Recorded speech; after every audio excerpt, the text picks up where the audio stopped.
रत्नागिरी नगर परिषदेमध्ये तिरंगी लढत होते। महायुतीमध्ये फूट पडली तर शिवसेना आणि भाजप एकत्र लढणार आहे। अजित पवारांची राष्ट्रवादी मात्र वेगळे लढणार आहे।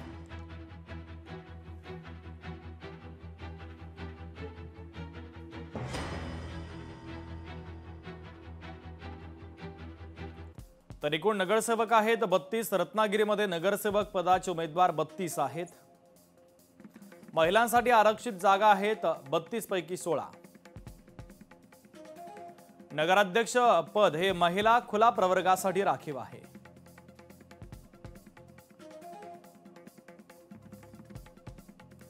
नगराध्यक्ष पदाचे प्रमुख उमेदवार आहेत शिल्पा सुर्वे शिवसेनेच्या उमेदवार, ठाकरेंच्या शिवसेनेचे उमेदवार आहेत शिवानी माने सावंत आणि राष्ट्रवादीचे उमेदवार आहेत वहिदा मुर्तुजा।